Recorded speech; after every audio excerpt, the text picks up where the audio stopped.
or control, let's say, political control of Myanmar over Rakhine in the time of Pagan. There's no evidence.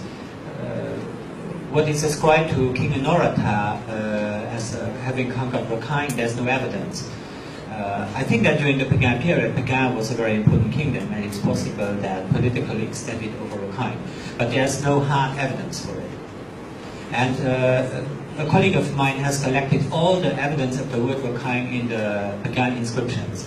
And that's also not helping to give you any clue what was the influence. As I said before, it is very likely, given the fact that there was a strong influence of Pala dynasty on Pagan art and culture, it's very possible that whatever happened in Rakhine also in that time, you know, there was a kind of connection with Pagan.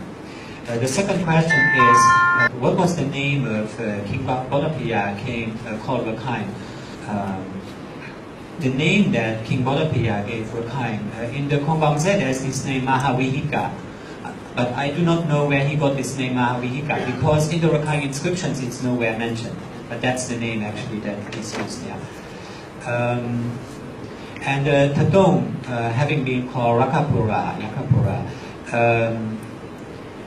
yeah, it may be that some of the Pali names, you know, of areas have been applied in different places. Dwarawadi, as we know, is a name attributed to Siam, but also to Tanwe.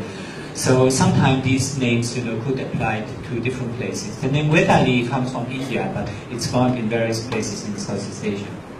This question is early sources on Islam in Rakhine. Obviously, in the events that we have seen last year in taking place in Myanmar, the questions come about the history of Islam in Rakhine. The first thing that I usually say in that context is, when somebody talks about when were there Muslims in Rakhine, I say, you know, in the early modern period there are Muslims everywhere in Southeast Asia. It would be surprising that they were not in Rakhine. The question is then to know exactly where were they or what role did they play. The time, you know, that we start to know something about early Brahmo period is 15th century. 14th century we know about nothing. Islam comes to Bengal in the 13th century. So from that time, you know, people, traders may have moved along the coast. We have no evidence about Muslim settlements at that time. When we have some evidence, it starts in the late 15th century. There you have some cultural impact that come, like for example about the coins. So you also suppose that the people are moving there, you know, and people are settling there.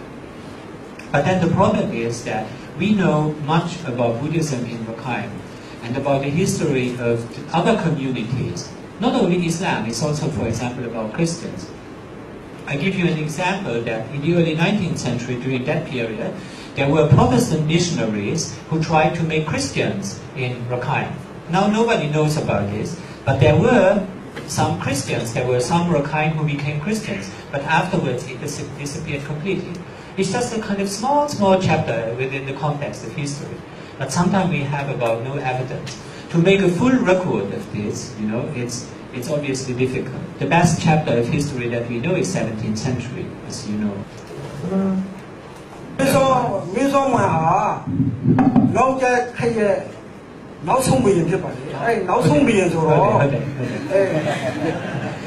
Sorry, obviously, Myan Somwa is, in a way, you can say, is the last king of the Long Grey period and the first one of the Mrawu, because he is a founder of Mrawu dynasty.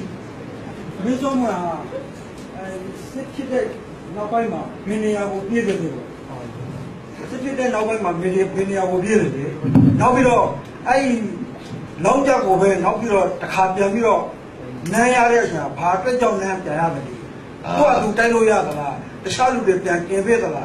he's asking about the Myan Somon. When did he go for asylum, and how he was restored on the throne? Is it with the help of the outside forces or not? He wants us to know that.